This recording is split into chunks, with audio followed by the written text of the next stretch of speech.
Bienvenue à tous, c'est l'heure du décryptage. 4 élections se sont tenues en Afrique dimanche 20 mars. Un quart de siècle après le début du printemps démocratique sur le continent, nous allons essayer de prendre le pouls de la démocratie et du respect des règles du jeu démocratique sur le continent. Du Bénin au Congo, en passant par le Sénégal et le Niger, comment se porte la démocratie électorale sur le continent? Au Bénin, la messe était dite avant même la proclamation des résultats officiels. Un coup de fil a scellé le triomphe du roi du coton sur l'énarque pur jus du système français. Au Sénégal, le référendum aurait pu passer comme une lettre à la poste si le président ne s'était pas dédié et les électeurs démobilisés. Au Niger et au Congo, la tension est si vive qu'une crise post-électorale couve suite à la réélection des présidents sortants. Pour tirer tous les enseignements de ce week-end hautement électoral sur le continent, nous recevons Maître Éric Emmanuel Sosa, un avocat de ferveur aux convictions démocratiques solidement ancrées. Merci, cher Maître Éric Emmanuel Sosa, d'avoir accepté notre invitation. Et pour parler directement de ce week-end électoral, on commence d'abord par le Bénin. Est-ce que vous pensez que le candidat Premier ministre désormais sortant, Lionel Zinsou, a été victime d'un délit de sale gueule? Non, absolument pas. Je ne pense pas que la couleur de sa peau ait été déterminante dans le fait qu'il ait perdu ces élections. Je pense que c'est plutôt la personnalité de M. Zinsou et le profil de son mentor qui lui a desservi. Parce que, il faut bien dire une chose, son irruption sur la scène politique béninoise a toujours été mal comprise par les Béninois et par la classe politique elle-même. Ce qui fait que l'inimitié dont il a été victime n'est pas due du tout à la couleur de sa peau, c'est davantage le système qu'il représente, parce qu'en réalité, c'est lui qui était chargé de défendre le bilan de Yahya Boni, qui n'était plus glorieux à la fin de son deuxième mandat. Je pense que c'est plutôt comme ça qu'il faut lire l'événement. Alors, de quoi Lionel Zinsou a-t-il le plus souffert?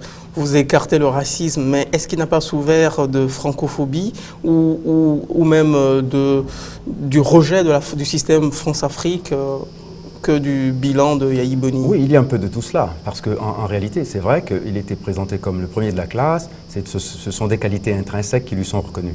Mais il a été parachuté par un système qui évoque la France-Afrique, et dont vous savez qu'elle est rejetée par une majorité d'Africains. Et c'est la raison pour laquelle je pense qu'en ayant cette étiquette-là, forcément, cette étiquette n'est pas porteur dans un scrutin ouvert comme celui-ci, où finalement il y a eu, en quelque sorte, un front anti-Zinsou qui était plutôt mu par des sentiments anti-France, vous l'avez dit, anti-Yahya Boni, et finalement Zinsou est devenu le catalyseur de tous ces antagonismes et de tous ces points négatifs.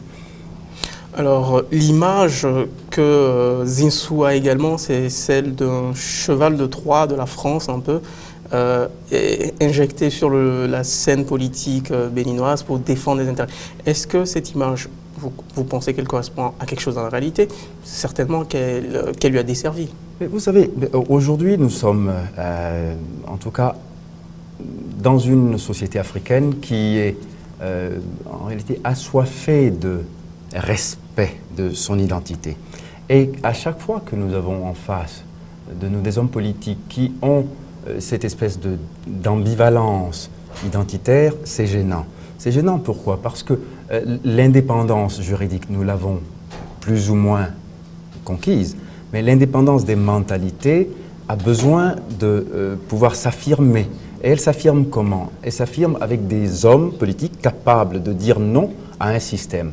Et M. Zinsou, étant issu d'un système qui est honni par les populations africaines, ne peut pas, à mon avis, tirer de dividendes électorales sur le terrain quand il vient braver un électorat dont il brigue le suffrage, avec comme pédigré celui d'être d'abord un franco-béninois, venu de France depuis 8 mois, devenu Premier ministre par le seul mérite d'avoir été désigné par un président qui lui-même était en perte de vitesse. Mais les premiers ministres ne se font pas élire. Il ne faut pas avoir de légitimité électorale pour devenir Premier ministre. Nous sommes d'accord, mais on a besoin quand même d'être un tout petit peu en phase avec la population qu'on est censé diriger. Et je n'ai pas l'impression que la population béninoise se soit sentie en phase, en tout cas très proche identitairement de M. Zinsou, qui finalement, on se dit, vous savez ce qui se passe en général. La question qu'on n'a pas posée à M. Zinsou avant ce deuxième tour aurait été de savoir quel est son projet si il perdait les élections. Va-t-il retourner en France ou rester au Bénin? C'est la vraie question. On va évoquer son avenir politique. Oui, mais cette question-là, il lui fallut qu'il y répondît au moment où il se présentait et briguait le suffrage de ses concitoyens. Alors, est-ce qu'aujourd'hui, la France-Afrique, on n'est plus sous Jacques Foccart.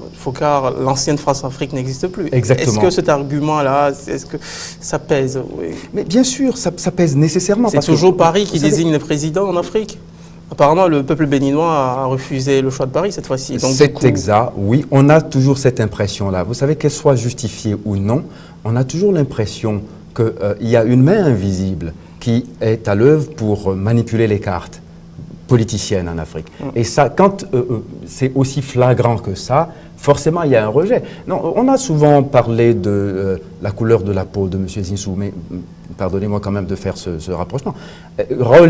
Jerry Rawlings était un métis aussi, mais jusqu'à aujourd'hui, il a une popularité au Ghana qui dépasse celle de beaucoup d'hommes politiques actuels au Ghana, de la scène politique actuelle, alors qu'il est retraité. Vous savez, à chaque fois qu'il sort et qu'il va au marché de Mokola, c'est quasiment l'émeute, hein, parce qu'il jouit d'une très grande popularité encore. Vous voyez qu'en fin de compte, c'est parce que, bon, tout métis qu'il soit, les gens se sentent proches de lui, parce qu'il est proche d'eux. Et c'est la raison pour laquelle il y a une telle adhésion à sa personne. Monsieur Zinsou, qui le connaît au Bénin avant qu'il ne devienne Premier ministre. Et quand il sort dans la rue, bon, il est reconnaissable d'abord à la Mercedes qui le transporte, avant qu'on ne voit la silhouette. C'est ça le problème. Alors, est-ce que vous pensez qu'il peut avoir un avenir politique aujourd'hui au Bénin? Et comment est-ce qu'il pourrait jouer à présent sur la scène politique béninoise pour s'imposer?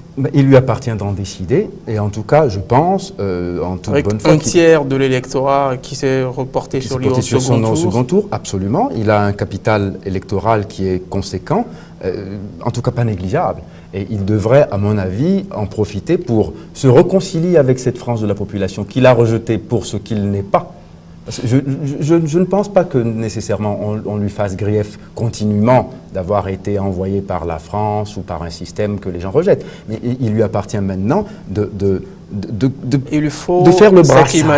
Oui, de faire le brassage avec la population, s'acclimater pour qu'on voit bien, bon, s'il ne prend pas quelques couleurs, ce n'est pas très grave, mais au moins que sa parole politique prenne une teinte un peu plus locale. C'est ça le problème. Parce qu'au deuxième tour, on avait l'impression qu'il récitait, il annonnait un peu son programme, alors que M. Talon, à l'inverse, avait donné l'impression d'habiter un peu plus son propos, et c'est ce qui lui a valu probablement le résultat que l'on a vu. À présent, l'élection de Patrice Talon, est-ce que cette élection d'un milliardaire hors système, je parle du système politique traditionnel, les appareils politiques traditionnels que sont les partis, hors système, est-ce que ça ne signe pas d'une certaine façon la faillite des élites politiques traditionnelles?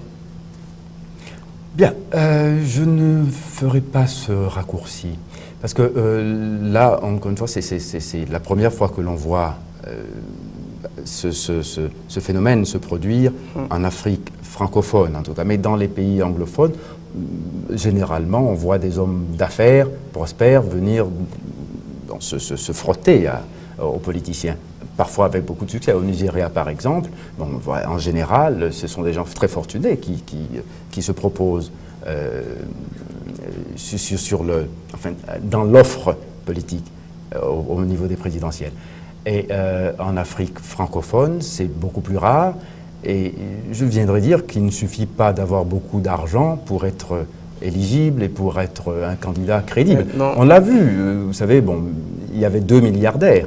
Bon, un était beaucoup plus construit que l'autre, et c'est la preuve qu'il ne suffit pas d'avoir Et ils se tenaient tous les deux dans un mouchoir de poche. Et puis, le bruit a couru que beaucoup d'argent a circulé sous le manteau. Il y a eu beaucoup d'achats de conscience. C'est là la difficulté avec les milliardaires. Oui, on est d'accord. Parce que l'argent risque de pervertir le système, le jeu politique traditionnel. Toujours, c'est une crainte. Parce que, il faudrait à ce moment-là que le système légal, le code électoral des pays arrive aussi à cantonner les dépenses de campagne pour qu'on ait des budgets de campagne qui soient équilibrés, qui soient, on va dire, répartis à égalité entre les candidats. Quand vous avez un candidat qui a un puits sans fond, qui peut faire ce qu'il veut, qui a le droit d'avoir les panneaux les plus larges possibles, où les murs eux-mêmes ne suffisent pas à contenir les panneaux, ben, on a nécessairement quelque chose de très pervers. Et ça, bon, malheureusement, on n'est pas encore arrivé à ce niveau de régulation de la technologie électorale. Après, les militaires, hein, les généraux, les capitaines, on peut lister, on peut faire toute une liste. Les technocrates, voici venu le temps des milliardaires sur le continent. Non. De quoi l'élection de Talon est-elle le nom? De quelque chose d'une inversion des signes, d'un changement durable? Non, M. Talon a fait campagne d'abord sur un thème, la rupture.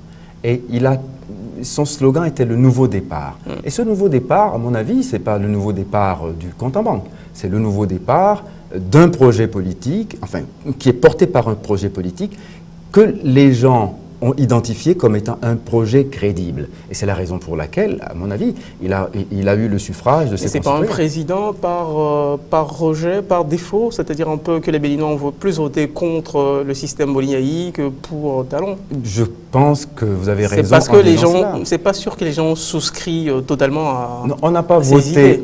Alors, on n'a pas voté Patrice Talon. On a voulu dégager la Iboni et tout ce qui le représente. Lionel Zanciou. Voilà, et qui le représente. Voilà, exactement. Je pense que c'est plutôt ça la réalité.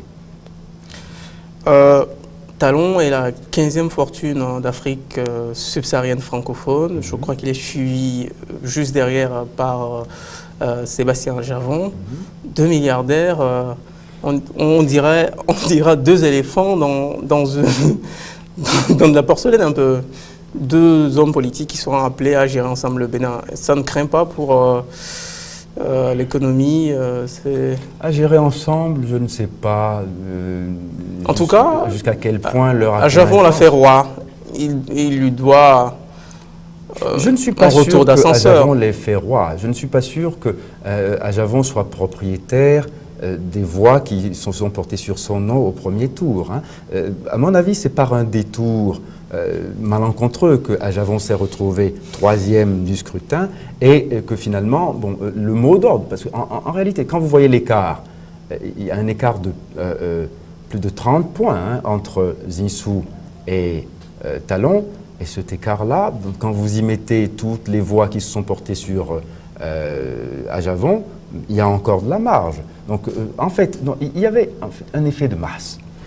Il y a des gens qui se sont dit on fera tout pour barrer la route à Yaya Iboni. Et qui que ce soit, qui soit candidat en face du candidat supporté par Yaya Iboni, nous allons les lire. Et ensuite, on verra. C'est un peu ça le problème qui s'est posé. Et en réalité, bon, je pense que si c'était Ajavon qui s'était retrouvé en seconde position, il y aurait eu la même dynamique. Pareil pour Koupaki. C'était un pacte. Et pour une fois que nous avons une opposition en Afrique qui coalise pour faire échec au système du régime sortant, on ne peut que s'en féliciter. C'est ce qui a manqué dans beaucoup de pays. On l'a reproché à on va aborder la gouvernance de Talon par la suite. En même temps, est-ce que élire un milliardaire, c'est si mal? Un self-made man, quelqu'un qui s'est fait de l'argent, qui sait comment on fait de l'argent, qui a créé des emplois, C'est pas peut-être mieux qu'un technocrate qui vit un peu avec ses théories? Bien, c'est un peu l'expérience contre la pratique. C'est une expérience de terrain, c'est l'école de la vie, c'est l'école de la réussite par soi-même. Et c'est vrai on reproche souvent aux hommes politiques traditionnels d'être coupés du monde réel, du pays réel. Non, ou de n'arriver au pouvoir que pour devenir milliardaire. Or, il l'était déjà, et je pense que justement, toute la vertu du système politique béninois et de la démocratie béninoise sera de le surveiller de très près.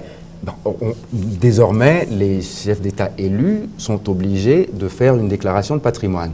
Qu'ils fassent sa déclaration de patrimoine et qu'on contrôle véritablement l'état de son patrimoine à la sortie et en même temps qu'on le marque à la culotte, je dirais, pendant l'exercice du pouvoir pour vérifier qu'il ne détourne pas le pouvoir à son profit. Ça aussi fait partie de l'action démocratique. Ce n'est pas uniquement les élections, la démocratie, c'est le vécu quotidien des institutions qui permet de vérifier que nous sommes dans une réelle démocratie. Et au Bénin, nous sommes toujours dans un laboratoire qui est très édifiant. Alors, sur le plan plus international, est-ce que Talon, milliardaire élu au Bénin, n'annonce-t-il pas un certain Donald Trump qui a un peu le même profil milliardaire aux États-Unis? Ou peut-être demain, on pourrait retrouver Aliko Dangote, l'homme le plus riche d'Afrique, truster le pouvoir d'État au Nigeria, ou d'autres argentiers vouloir s'immiscer dans la politique? Je dis pourquoi pas. Si ce n'est pas un crime d'être millionnaire ou milliardaire. S'ils ont de l'argent, c'est tant mieux pour eux. S'ils ont, en plus de l'argent, des qualités personnelles et intrinsèques qui peuvent faire des hommes d'État crédibles, alors pourquoi pas? On ne devrait pas les rejeter parce qu'ils sont riches. Ce n'est pas un défaut que d'être riche. Maintenant, vous me direz, de la même façon qu'avant, c'était les militaires ou les technocrates. Aujourd'hui, on le voit, ce n'est pas les plus instruits qui sont nécessairement les plus aptes à diriger.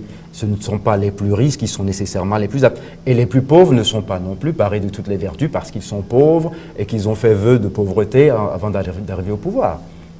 Le Bénin a toujours eu cette réputation de pays à l'avant-garde, un pionnier du mouvement démocratique dans l'espace francophone. Ils ont inventé les concepts de conférence nationale. Aujourd'hui, ils sont en train d'initier un mouvement également dans le monde francophone qui est celui d'élire milliardaire. Est-ce que ça ne va pas susciter des appétits, des vocations? Nous allons voir. Et quels sont les risques que cela représente d'élire des hommes riches pour diriger leur pays? Est-ce qu'on ne prend pas le risque de tomber dans des oligarchies ou bien dans de la plutocratie un peu? Un régime qui serait dominé par des riches, qui verrouillerait tous les pans de l'économie du pouvoir d'État. Quand il est dominé par des militaires qui verrouillent tous les pans de l'économie, les gens vivent quand même dedans. Et parfois, on a des parodies de démocratie sous teinte kaki, et finalement, on s'y habitue. On pourrait passer de la dictature des militaires à la dictature des riches. À la dictature des milliardaires. Pourquoi pas? Mais pour l'instant, ce n'est pas encore devenu une dictature à coups de milliards. On verra quel exercice du pouvoir M. Talon proposera. On le jugera sur pièce et dans la place. Pour l'instant, ne lui faisons pas de procès d'intention parce qu'il est milliardaire. On va le juger sûrement, mais aujourd'hui, il est élu. Avec qui il va gouverner? Comment il va gouverner? Est-ce qu'il gouvernera seul? Parce que j'ai anticipé sur l'une de vos réponses qu'il n'est pas forcément obligé de renvoyer l'ascenseur à ceux qui l'ont fait élire. Est-ce qu'il choisira d'aller seul? Il a annoncé qu'il ferait une équipe restreinte. Est-ce que ça ne craint pas pour la stabilité un peu de son régime? Parce qu'il s'est fait élire par une clique de 21 candidats. Oui, par une majorité hétéroclite. Voilà. Nous sommes d'accord avec ça. Et je dirais que c'est heureux parce qu'en fin de compte, c'est vrai, il n'est pas seul à avoir de bonnes idées. Et s'il a eu la chance d'avoir été porté au pouvoir par une coalition très efficace, il est sain et bienséant qu'il tende la main à cette majorité qu'il a élue, au lieu de les évincer complètement de toute légitimité aux affaires. Il est bon qu'il les associe à son pouvoir et qu'ensemble, ils proposent quelque chose qui, à ce moment-là, témoigne d'une vraie volonté de rupture. Parce que si la rupture, c'est faire comme on fait avant, c'est-à-dire on fait table rase du passé et on installe des gens nouveaux pour créer encore des manifestations, une nouvelle nomenclatura, ce n'est pas très sain pour la démocratie. Et c'est la raison pour laquelle je pense qu'on devrait appeler de ses voeux que M. Talon et tous les membres de la coalition, y compris même, j'irais dire, vous imaginez, ça aurait belle allure, ce serait signe d'un panache extraordinaire, d'une grande beauté de voir M. Talon tendre la main à M. Zinsou en l'associant au pouvoir. Je pense que ce serait, alors à ce moment-là, l'apogée de la maturité démocratique. Est-ce que... c'est possible. C'est mon avis. En même temps, est-ce qu'un système politique dans lequel il n'y a pas d'opposition formelle, est-ce que c'est désirable? En même temps, ça anticipe sur la question que je voudrais vous poser, c'est est-ce qu'il va pouvoir s'appuyer sur une majorité au Parlement? Parce qu'il annonce un train de réforme qui va enclencher. Oui. Est-ce qu'il pourra s'appuyer sur une majorité au Parlement pour acter ces réformes? Mais on la lui souhaite, cette majorité. D'ailleurs, je pense que le PRB a déjà fait ses offres de service. Bon, on voit le PRB qui n'a aucune vergogne à passer de Zinsou à Talon. Bon, en fin de compte, pour le PRB, c'est celui qui a gagné est le plus beau. Bon, très bien, mais qu'il le soutienne et qu'on lui permette efficacement d'insuffler les réformes qu'il propose de faire et qu'il les fasse pour le bénéfice du peuple béninois. C'est tout ce qu'on peut lui souhaiter. Si Zinsou parvenait réellement à tenir sa majorité, il pourrait la monnayer contre des postes. Oui. Parce que Talon n'a pas, il ne peut pas dissoudre le Parlement. Il n'a pas ce pouvoir-là. La Constitution ne l'a pas doté ce pouvoir de dissolution du Parlement. Oui. Donc il est obligé de subir la majorité actuelle. Donc il est obligé de construire du consensus. Forcément. Et je pense que c'est plutôt sain, non, pour un système démocratique efficient. C'est sain d'avoir des majorités agissantes et qui sont à géométrie variable, justement. Parce que, si vous voulez, si à chaque fois un texte proposé par l'exécutif doit passer comme une lettre à la poste, alors on a des parlements godillots, on appelle ça des députés solivaux, qui sont là pour, en fin de compte, servir de caisse d'enregistrement, enfin de chambre d'enregistrement de la majorité présidentielle. Ce n'est pas très sain. Et il faut que chaque texte soit discuté et qu'on vérifie l'adhésion véritable d'une majorité qui se crée au fil du débat parlementaire. Pas ces majorités mécaniques voilà, qui se conduisent systématiquement, où on sait que n'importe quoi que propose l'exécutif doit passer parce qu'il y a le fait majoritaire. C'est plutôt à cela, parce qu'en réalité, on assiste à une semi-cohabitation. C'est plutôt ça. C'est plutôt, à mon avis, quelque chose qui est de bon augure. Alors, quid alors de son inimitié avec Thomas Yahi Boni, le président sortant? Écoutez, parce que le bruit court en ce moment que Thomas Boni Yahi pourrait s'éclipser dans la passation de pouvoir avec Talon. Parce que dans la déclaration que Zinsou a fait quelques heures après sa défaite, l'annonce de sa défaite, il a dit qu'il se tenait à la disposition de M. Talon pour la transition. Ça a entretenu quelques... oui, une petite confusion. Une petite confusion, justement. Oui, mais écoutez, non, je pense que là, nous sommes en réalité en face d'hommes d'État qui ont à cœur de se comporter comme des gens responsables. La transition, c'est quoi? C'est quelques semaines où il y a quand même eu des affaires, les affaires de l'État, qu'il faut savoir transmettre. Et que M. Zinsou se tienne à la disposition du nouvel élu, c'est tout à fait normal, et qu'il puisse discuter techniquement des dossiers qui sont encore en cours d'exécution, c'est une bonne chose. Vous imaginez s'il devait se tirer à huée à dia et se regarder en chien de faïence, quel est le bénéfice de la démocratie et à quoi aurait servi cette élection? Non, au contraire, je dirais que c'est un geste d'une grande beauté, d'une grande civilité, que de dire je me tiens à la disposition de celui qui est élu pour lui transmettre sainement les dossiers dont j'avais la charge. Le président Thomas Boni Yahi ne sera pas obligé de partir en exil parce que son pire ennemi, est dorénavant au palais de la Marina. Il a fait serment de ne pas tomber dans le jeu de la vengeance. Acceptons-en l'augure et souhaitons-lui d'avoir pendant tout son mandat la même sagesse. Et la démocratie béninoise s'en portera très bien.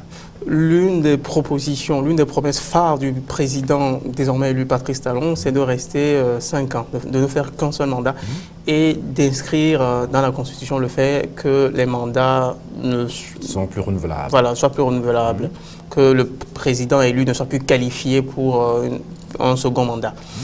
Est-ce que vous ne pensez pas que c'est un peu la panacée peut-être pour sortir des problèmes de troisième mandat qui traversent un peu sur le continent? Oui, si on y arrive, ce serait une très belle chose. Cette proposition, elle vous semble intéressante? Mais elle me semble très intéressante comme piste à creuser. Il faut explorer tous les bénéfices de ce système du mandat unique. Parce que Juppé également en France, Alain Juppé, candidat à la primaire des Républicains, oui. A des idées similaires. Oui, tout à fait. C'est souhaitable. Pourquoi? Parce que vous savez, l'alternance, en quelque sorte, c'est un peu comme la respiration pour le corps humain. On inspire et on expire. Mais les peuples qui n'ont jamais connu les délices de l'alternance sont des peuples en apnée. Vous voyez, c'est une sorte d'apnée démocratique où on est en suffocation permanente. Donc, la seule façon de garantir qu'effectivement, il y aura une alternance mécanique, c'est de mettre des verrous qui soient absolument intangibles pour qu'il n'y ait pas la tentation, par des acrobaties constitutionnelles, pseudo-juridiques, de tordre le cou à la loi fondamentale pour créer des systèmes où, finalement, on est président ad vitam. C'est le vrai problème que nous avons. Regardez, quand même, dans cette Afrique francophone, pas que francophone, mais enfin, les pays qui n'ont pas de verrou du tout, voilà. L'Algérie, l'Angola, Djibouti, la Gambie, le Cameroun. Bouteflika partira dans un cercueil. Quand il ne pourra le plus, président Dos Santos promet de partir en 2018. Oui, pourquoi pas maintenant? Pourquoi 2018? On ne sait pas. La fin de son mandat et la fin de son règne ne sont pas du tout synchronisées, mais ce n'est pas grave, parce qu'il l'a décidé, on verra s'il le fera. Et la volonté du prince. Voilà, s'il le fait, il faudra lui dire merci. C'est la même chose, vous voyez. Bon, on est au Congo depuis hier soir, où on a finalement un triomphe honteux qu'on a annoncé finalement au beau milieu de la nuit parce que il ne faut pas que ça dérange personne, parce que c'est trop gros pour être vrai. Et finalement, on s'est payé un troisième mandat au forceps en l'imposant à un peuple qui n'en voulait pas. Attendez. Restons justement au Congo. La transition, elle est parfaite. Président jour, hein? Président toujours. Dans la conception de certains, c'est un peu ça, et c'est éminemment dommageable. Écoutez, tout de même, M. Sassou est au pouvoir depuis 32 ans. Il y a eu cet intermède avec Pascal Lissouba, dont on a vu comment il s'est terminé. Ce n'est pas non plus d'une façon tout à fait démocratique. Bon, et maintenant, il cadenasse tout, prend la conscience nationale en otage, oblige les gens à les lire coûte que coûte. Il a proclamé, sous manière d'un prophète, que ce sera un coup KO. Il a imposé le coup KO. Ce résultat est indiscutable parce qu'il l'a voulu ainsi. Et en pleine nuit, on nous dit il a fait 60,32% en n'ayant que 860 000 voix. Vous imaginez un peu ce que c'est. C'est honteux. On est mais vraiment dans le cœur de l'anti-valeur démocratique.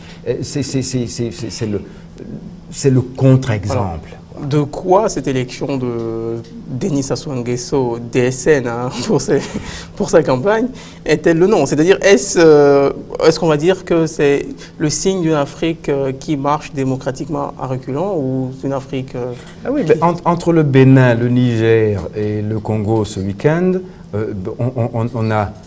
En quelque sorte, on est dans le camailleux des couleurs. Hein. C'est entre gris clair et gris foncé. C'est une Afrique à plusieurs vitesses. Oui, entre gris clair et gris foncé. Et le Congo étant la teinte la plus sombre. Et finalement, il vient juste à peine de sortir du noir. Hein. C'est un peu ça le problème. Non, il faut avoir le courage de le dire. C'est honteux et les peuples d'Afrique n'ont plus besoin de ça. Et il faut vraiment nous en débarrasser. Voilà.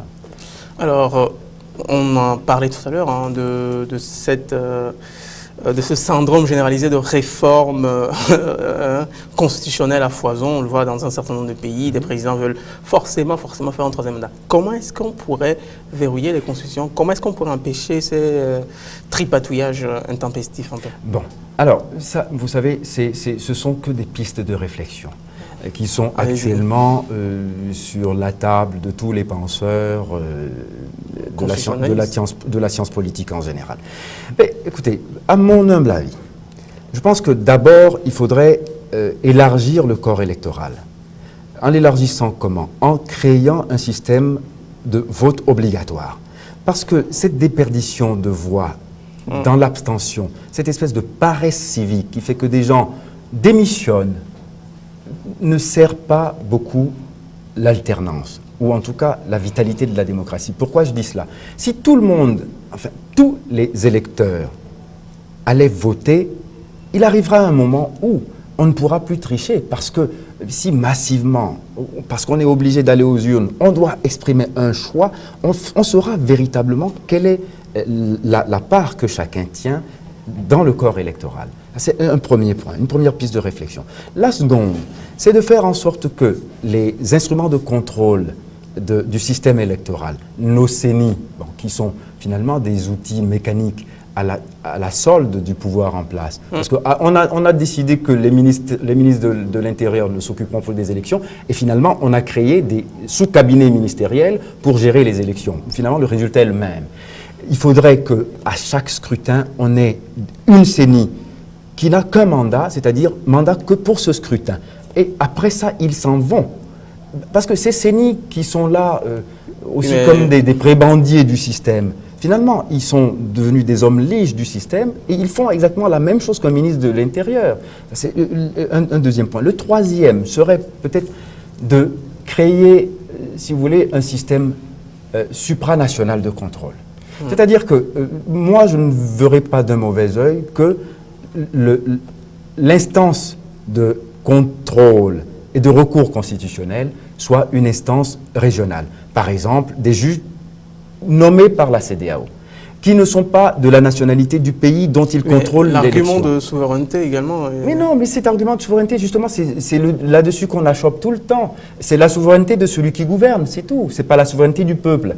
C'est pour ça que je vous dis, je ne vois, on a eu l'exemple, la dernière fois, c'était en Guinée, où on a amené des techniciens du Mali pour contrôler les élections en Guinée. Est-ce que quelqu'un s'en est trouvé mal? Les élections se sont bien passées et finalement, on a évité les petites guéguerres de politiciens. Si on avait des cours constitutionnels, enfin, on ne va pas appeler ça des cours constitutionnels, mais on va dire des instances de recours pour les contentieux électoraux, qui sont composées de gens qui n'ont rien à voir avec le pouvoir, dont justement l'élection est en question, on aura nécessairement une justice constitutionnelle beaucoup plus saine et qui sera affranchie justement des pesanteurs du pouvoir en place. C'est une piste de réflexion qui est, à mon avis, proposée à la...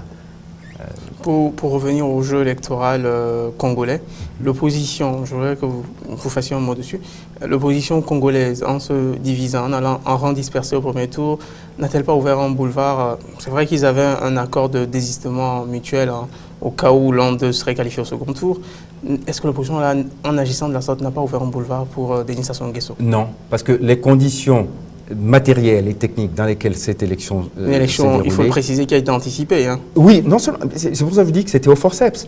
Il fallait absolument qu'il obtint ces élections-là, il fallait qu'il soit élu au premier tour, il a tout mis en place pour le faire. Donc on n'aurait qu'un seul candidat, que ce serait le même résultat, il le battrait.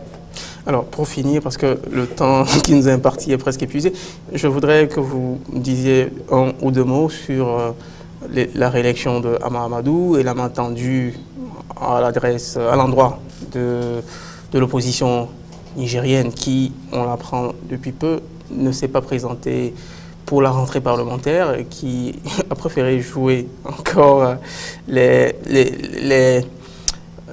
élèves, comment je veux dire, l'école buissonnière, voilà. Oui. En plus, le référendum au Sénégal avec le président Macky Sall qui, lui, a obtenu le oui, mais avec un taux de participation qui s'élève à 40%.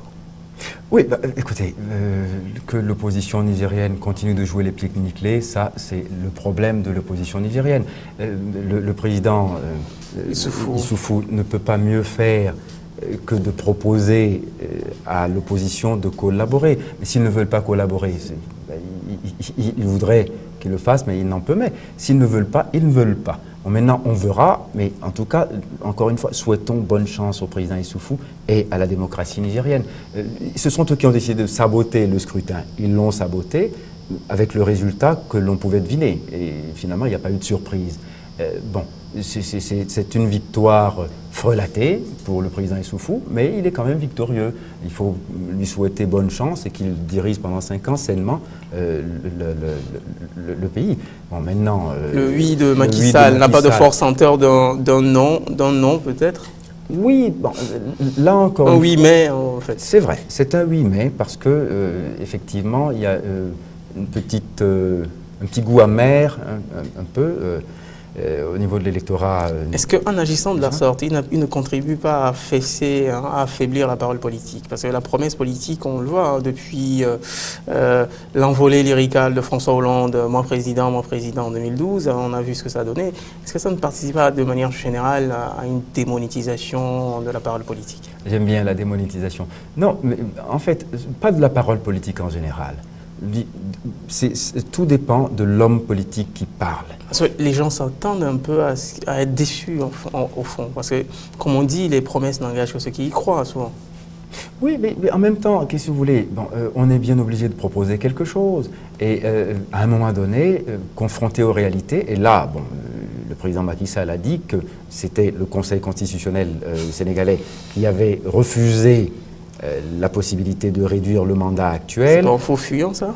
Oui, on peut le discuter à l'envi, mais en tout cas aujourd'hui, je ne pense pas que ce soit fondamental qu'il réduisisse son mandat maintenant. Ce qui est essentiel, c'est qu'il est ancré dans le principe de la révision constitutionnelle, que désormais ce sera 5 ans au lieu de 7. Bon, qu'il y ait des arguties juridico-politiciens qui ne permettent pas de franchir le Rubicon cette fois-ci, bon, on le discutera à l'infini, mais 2 ans de plus maintenant, 2 ans de moins, qu'est-ce que ça change si véritablement on a la volonté de changer le système? C'est un mauvais procès qu'on lui fait. Je pense que ça, la classe politique de l'opposition, justement, en profite pour l'affaiblir. Mais bon, il n'est pas si impopulaire que ça pour n'avoir pas fait 5 ans cette fois-ci. En agissant de la sorte, il s'est délesté un peu du soutien du mouvement Y en a marre, de la société civile qu'il a porté également au pouvoir. Hein. Oui, Y en a marre. Dans la perspective de la prochaine présidentielle en 2019, est-ce qu'il ne se met pas en difficulté? Il s'est aliéné effectivement cette partie du soutien de la société civile, c'est vrai. Mais je pense que ça reste un mauvais procès parce que, en réalité, c'est un courage extraordinaire. Quand les autres jouent la prolongation, lui, il prône le raccourcissement. Il veut faire une seule mi-temps au lieu de 2. Attendez, c'est quand même rare pour être salué. C'est un peu Patrice Talon, un peu la proposition. Ça rejoint un peu la proposition de Patrice Talon. Ça rejoint Talon. un peu la proposition de Patrice Talon. Raccourcir les mandats pour faciliter l'alternance. Absolument. Merci à vous, cher maître Éric Emmanuel Sossard, d'avoir accepté notre invitation et de participer de semaine en semaine au décryptage de l'actualité, comme vous le faites. Vous serez toujours le bienvenu dans cette émission. C'est toujours un plaisir infini. Merci à vous qui nous avez suivis. C'est la fin de ce numéro de décryptage. À très bientôt.